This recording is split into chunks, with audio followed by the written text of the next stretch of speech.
Ralph Glidden has a rather interesting story to tell, a story which he continued to tell from the grave. While digging on Catalina Island in the Gulf of California between 1919 and 1928, he found, according to him and numerous newspaper articles from the time, numerous skeletons. But what made his claims particularly interesting, however, was the claim that their average height was around 7 to 9 feet. The question arrived at by all those who have heavily researched his story is, where are these skeletons today? Could it really have just been a publicity stunt? Or did Glidden actually somehow find the remains of a lost race of giants? Santa Catalina Island, also just known as Catalina Island, is one of the Channel Islands off the coast of California in USA. The Channel Islands holds the title as the location of the earliest evidence for seafaring in the Americas, and also the earliest evidence of humans in North America. Ralph Glidden, who worked on the islands for several decades, was an amateur archaeologist who successfully uncovered ancient burial sites on Catalina Island. From 1919 to 1928, it is said that he excavated more than 800 grave sites from about 100 individual locations around the island. In addition to finding thousands of artifacts, he also stated that he dug up almost 4,000 human skeletons, a claim which has often received a lot of negative attention, many claiming he lacked respect for the dead. However, his reasoning was quite profound. He claimed that there once lived an advanced ancient race of tall, fair-haired Indians on Catalina Island and the adjacent islands. With the male adults around 7 feet in height, Glidden lost his sponsor after digging for almost 10 years, and the general opinion today is that he was just bluffing about finding giant skeletons, with the motive of creating interest and making money. However, he never made much money from his finds, and received little financial attention. Additionally, Ralph Glidden was not the first to find a giant skeleton on Catalina Island. According to Pittsburgh Press, July 20, 1913, and also the Daily Telegraph on July 26, a German naturalist named Dr. A.W. Whodunit uncovered an 8-foot skeleton on the island. The skeleton was found with artifacts such as mortars, pestles, and arrowheads, all different from the ordinary Indian burials, plus a strange flat stone bearing unknown symbols. Whodunit had, while in Mexico, heard the legend regarding the noble race of giants that had once lived on Catalina Island, long before the white man had arrived. He would find the skeleton along Avalon Bay, in black hard sand, yet alas, the remains have since vanished. All over the islands there are countless reports. According to several newspaper articles, Santa Rosa Island was the site of a dig in 1959, where they discovered several skeletons more than 7 feet tall. The tops of the skulls were painted red, and the skulls were described as having sloped foreheads. On San Nicolas Island west of Catalina in 1897, a party of relic hunters stayed 3 weeks on the barren island, and Newark Daily Advocate would subsequently tell of them finding bones of a giant race on San Nicolas Island. Whether these bones finally made it into private collections is unknown. In 1930, Glidden was ready to sell his collection, including his whole series of secrets regarding the island. In return, he requested an annual annuity for life, funding for 5 expeditions, and the necessary financing for various planned publications that included a large monograph chronicling all of his excavations. But it seems, sadly, regardless of Glidden's confidence, nobody wanted to buy his miraculous finds, and in 1962, at the age of 81 years old, he sold his collection for a mere $5,000. Just 6 years later, Glidden died. However, in March 2012, an unlabeled box was discovered resting deep within the Catalina Island Museum archives. In this box was Glidden's collection of secret records, among which was, most importantly, a series of unique photographs showing Ralph Glidden indeed excavating one of his authentic, giant, and very ancient skeletons.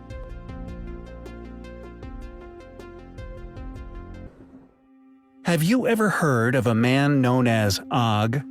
References to Og appear in the Phoenician inscriptions from Byblos, within the much older Canaanite Ugaritic texts, within Midian on the northwest Arab Peninsula, in Deuteronomy, in the Book of Numbers, and in Joshua. Mentioned in many religious and non-religious texts, king of Bashan, which is now the Golan Heights. Who was this Og? Well, it turns out Og was a giant. A rather special giant. He was in fact the last of his kind. The Book of Numbers states that he died during the Battle of Edrei. Deuteronomy chapter 3 verse 11 declares that his bedstead, translated in some texts as sarcophagus, was made of iron and was 9 cubits in length and 4 cubits in width, about 13.5 feet by 6 feet. It goes on to say that at the royal city of the Ammonites, his giant bedstead could still be seen as a novelty at the time the texts were written. Fast forward to the present day, and a miraculous discovery has been made. A discovery which could see more biblical stories being proven historically accurate. A recent archaeological dig has unearthed no less than 24 skeletons, all of giant proportions, near the ancient ruins of Rujim el-Hiri, which is indeed located within the Golan Heights. What's more, compellingly, this was no normal burial. During a press briefing, the team responsible for the discovery expressed their views to the world. Quote, "The site of Rujim el-Hiri has been extensively searched for decades already, but our team noticed a mound nearby, which we thought was of major interest. It has been 2 long years, but it was definitely worth the effort," said Tom Yegur, one of the archaeologists on site. One of the giants was covered in an exquisitely crafted suit of copper armor. One of their copper swords was also as hard as steel and made in a fashion unknown to modern man. Could this really be the final resting place of the last of the giants? All we can hope is that the Smithsonian doesn't get a chance to buy them. Alaska, America's largest and most sparsely populated state, although that may not have always been the case. We have previously covered many compelling accounts, reports, excavations, even photographs of this mysterious race. It seems no matter where you turn within controversial archaeological fields, you will inevitably come across reports of giants. They even made it to the notoriously remote Polynesian island better known as Easter. Tales of giants with 2 rows of teeth, giants with red hair, blonde hair, moon eyes, and even giants from Alaska. Just who were these world-traversing ancient Goliaths? Were all these different tribes related? Were they responsible for the building of many of the ancient structures found around the world, where the placement of huge megalithic blocks still perplexes us to this day? Atlin is known as the Gold District of Alaska, and James L. Perkinson owned a piece of it. An extremely wealthy American miner who found something remarkable in his land, something so impressive, he graciously went to the San Francisco Call newspaper personally to report his findings.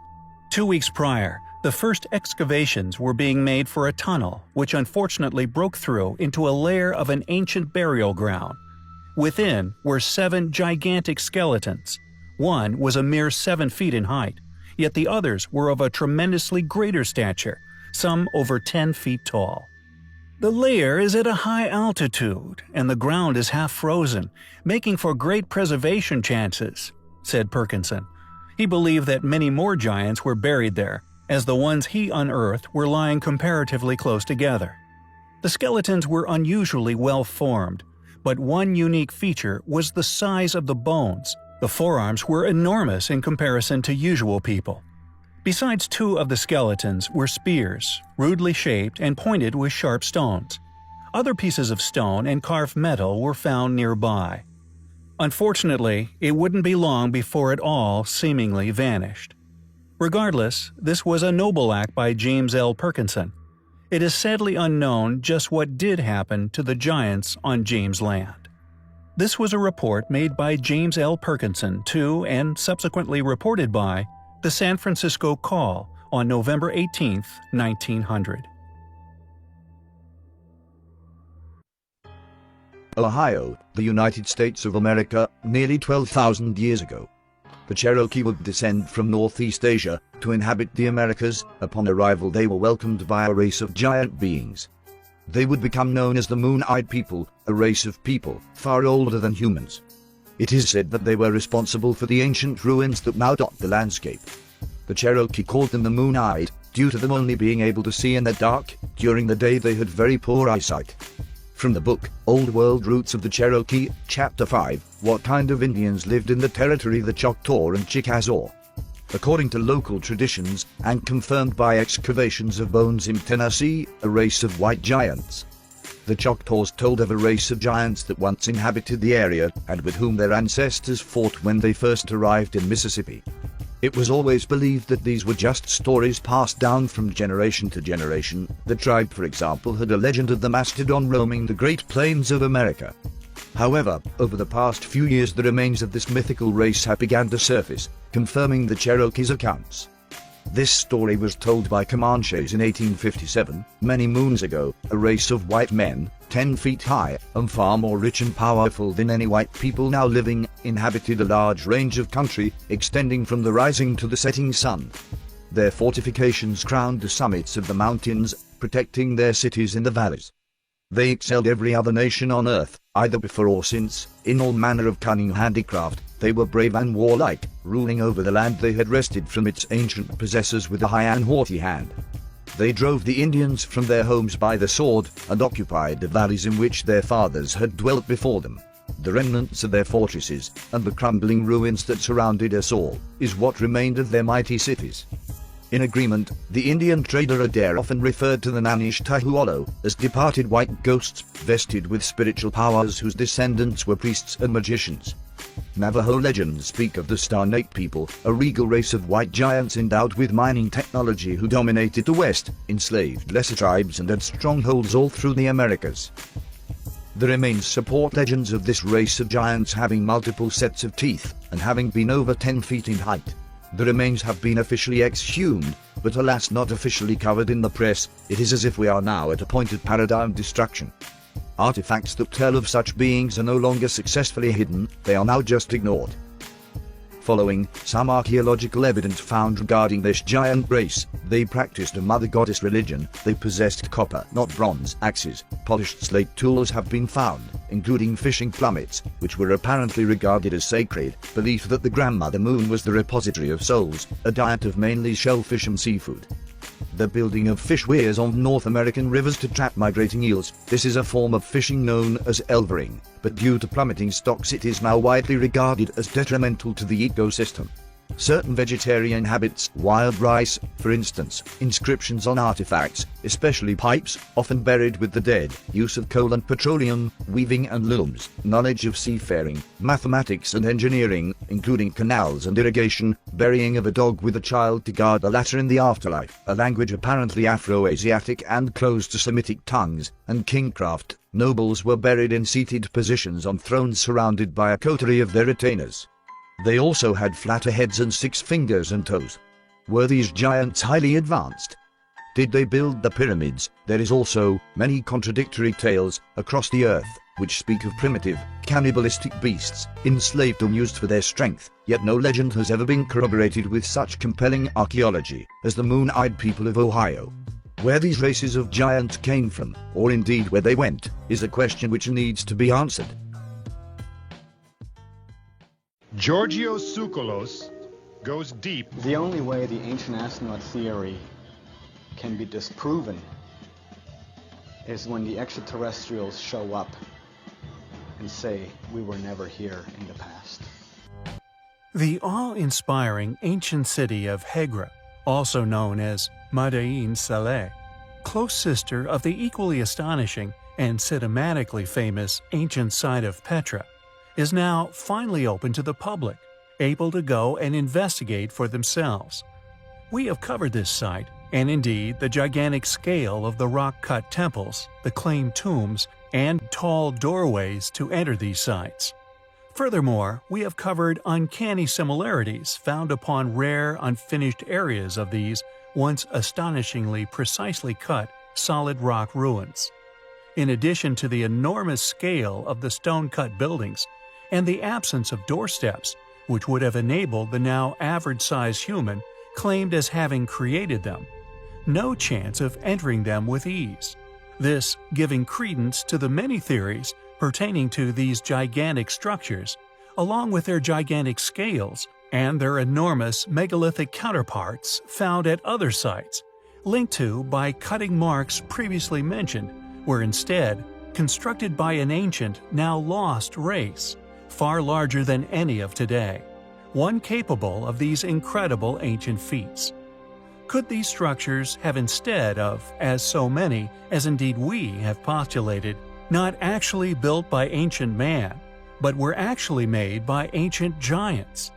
Not only with the muscular ability to have once lifted such enormous stones into position, such as that of the enormous megalithic stones incorporated into the Great Pyramids of Giza, found within the temples of Baalbek, Gornia Shoria, but also almost globally? Could this explain how they were once able to liberate these giant stones from the quarries and bedrocks selected almost many miles from where they were eventually placed with seeming ease? How they were somehow transported, enormous stones high atop mountains, assembling them into the remarkably precise laid polygonal masonry that now drenches the tops of Peruvian peaks? How they once raised the ancient obelisk of Aswan? But I digress. Many have now conceded that the methodology of the Great Pyramids of Giza construction continues to be an enigma in regards to a modern explanation as to how the modern man accomplished such feats.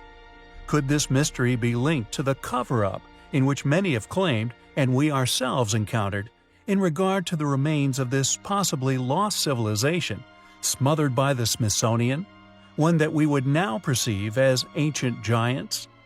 It is a hypothesis which would indeed be a fitting explanation for these mysteries, and a cover-up, the stifling of a reason for their continued inexplicability to modern explanation. It is a theory which we find incredibly intriguing. It is now a well-known, heavily studied fact that the modern-day bird was once a very different-looking animal, evolution in the form of a radical transformational adaptation, forced upon them by gradual changes in the Earth's environment, from which they whence came, that being the dinosaur. We now know this to be fact thanks to modern technology. Our capability to now scan these fossils, some found remarkably well preserved, still fortunately containing many things, which have allowed us to discover that dinosaurs had bird brains, or more accurately, birds have dinosaur brains. With current investigations even shining light upon the reality that many of these gigantic animals, including the T-Rex, once had manes made of feathers.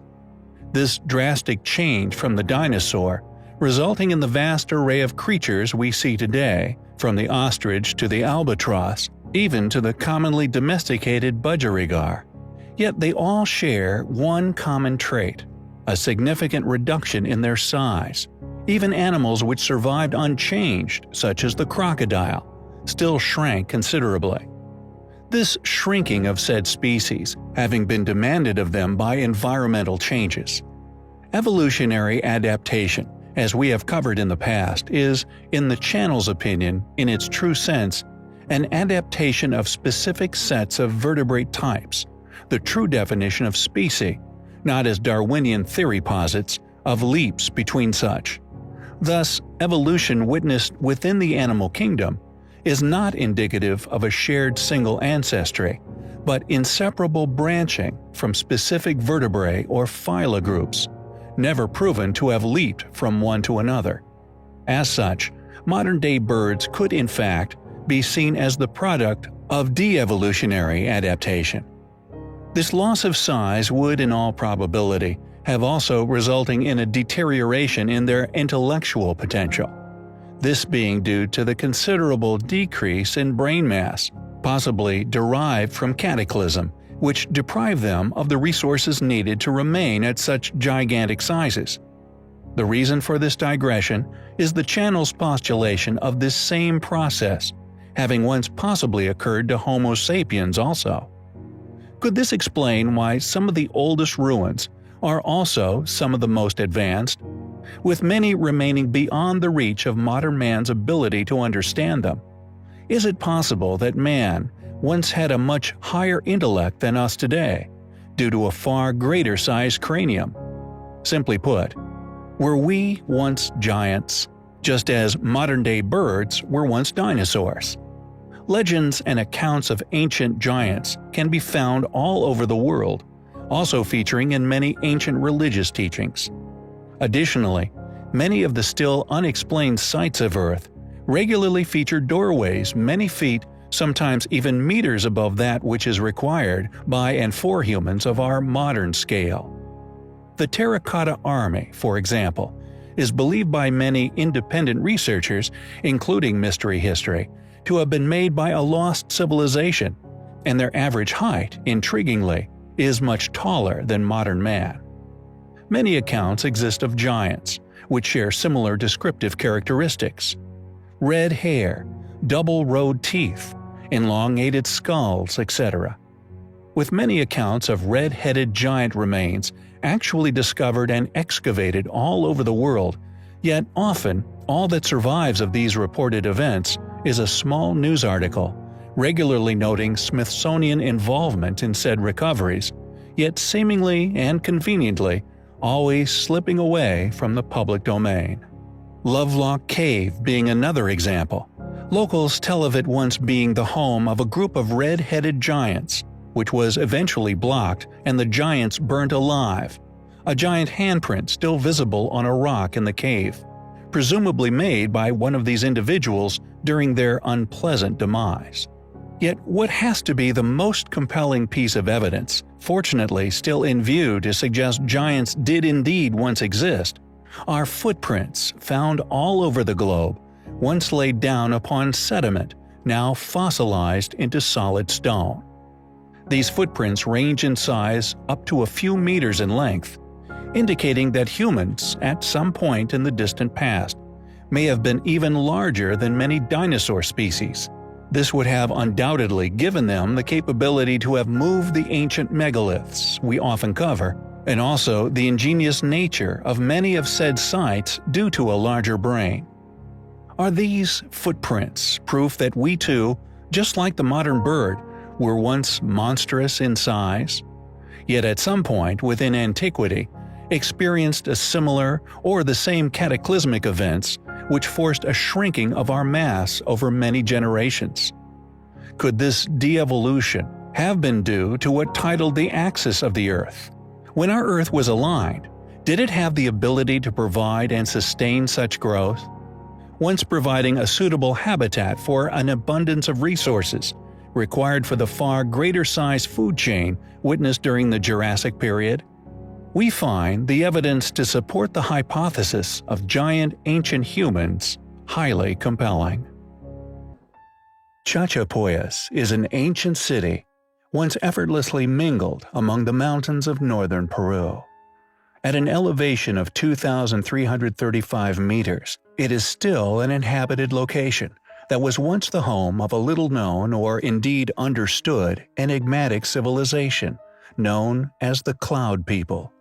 Situated in the mountains far from the Peruvian coast, although this didn't apparently stop them somehow creating elaborate jewelry from seashells, Chachapoyas remains extremely isolated to this day. Only ever accessed by enthusiastic hikers, adventurers, and airlifted scientists, it is a site like many others we have covered which dot our planet, that, through our own research, has been revealed to have a contradictory explanation for their construction. Indeed, these sites are dated too, and subsequently tagged to convenient culprits.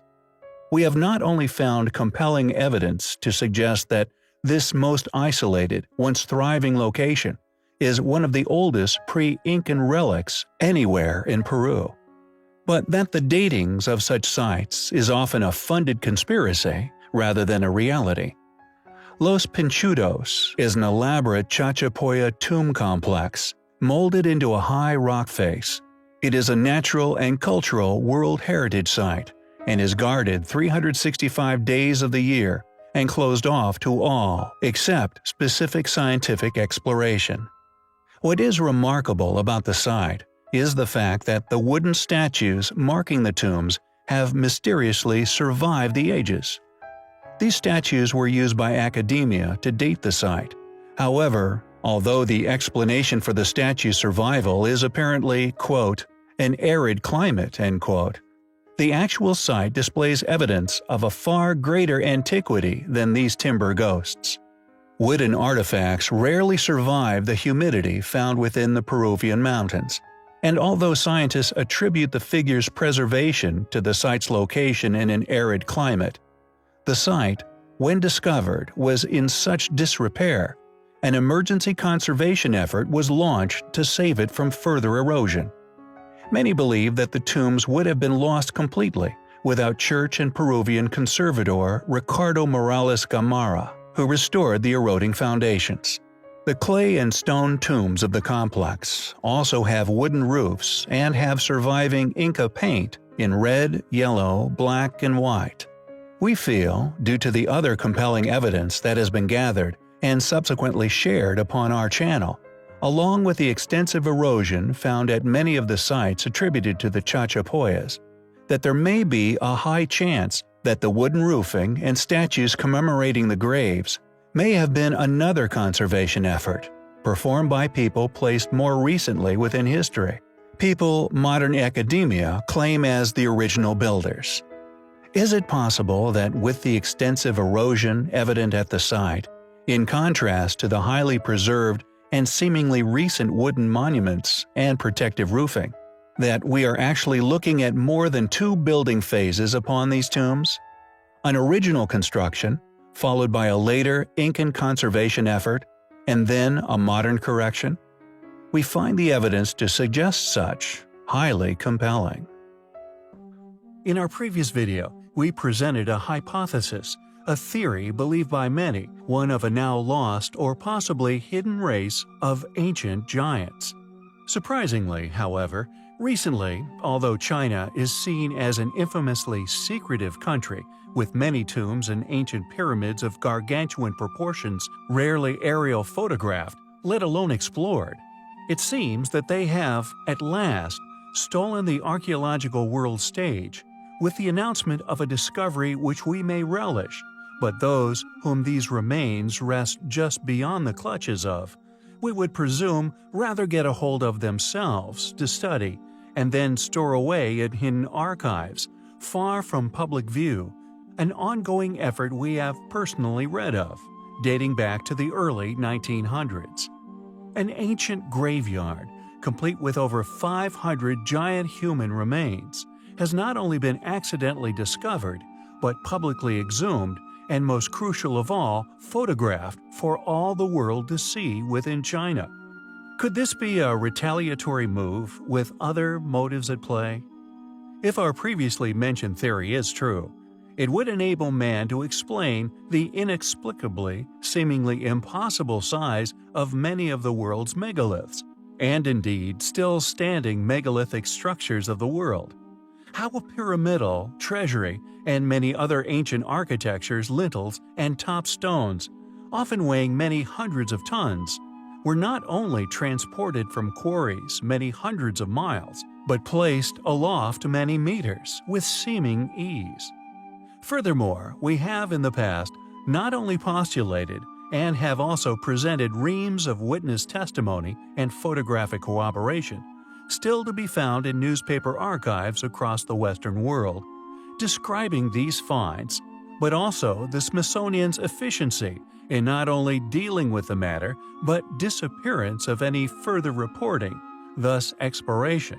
This also supporting the reason for lost pieces of the puzzle, which is inhibiting us from unlocking the secrets to these sites' construction.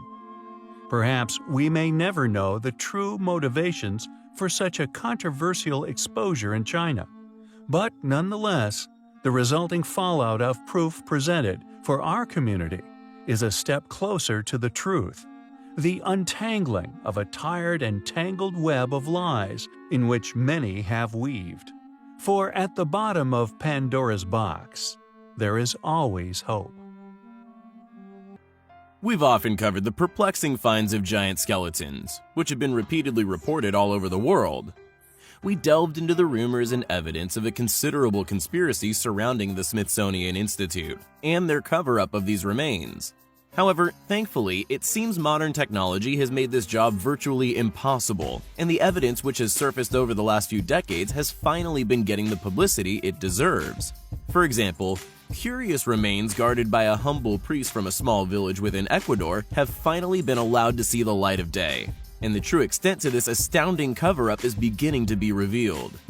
Father Carlos Vaca has protected remains of ancient beings for many decades, and upon examination, it was found that they once belonged to people of over 7 meters in height. Apparently, the remains had been discovered from a site called Changaminas in Ecuador, and curiously, Changaminas translates as God's Cemetery.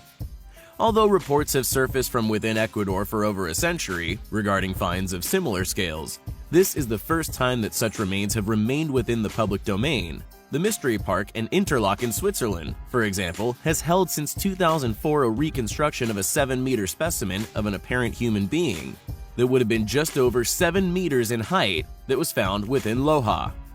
According to Father Carlos Vaca, the remains which he had successfully safeguarded until a time of his own death were given to him by Father Crespi, a figure who collected a vast array of perplexing, highly controversial, and incredible artifacts, including remnants of a puzzling metal library we have previously covered.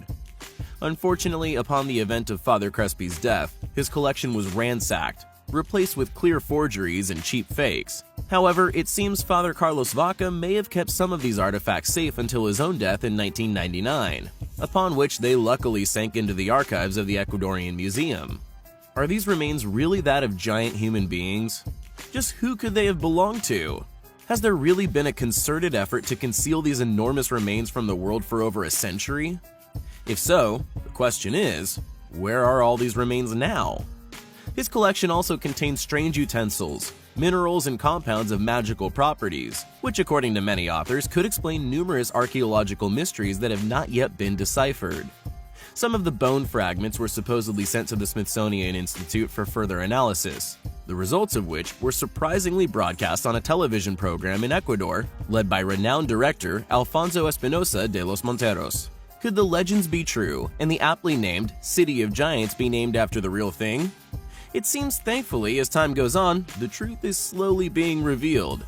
Thanks for watching, guys, and until next time, take care.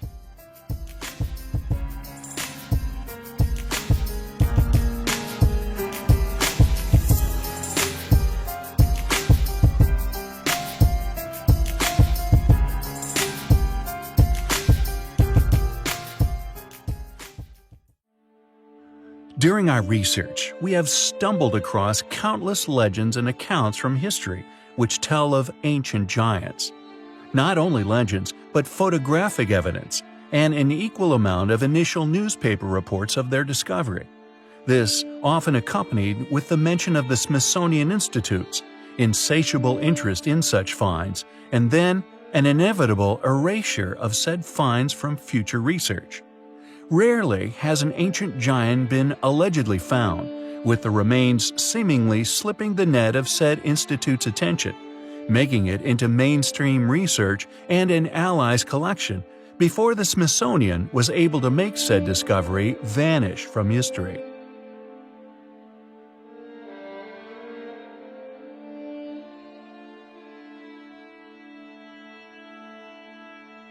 Captua being one of these particular finds, which not only matches the initial claims, but has remained in mainstream historical research.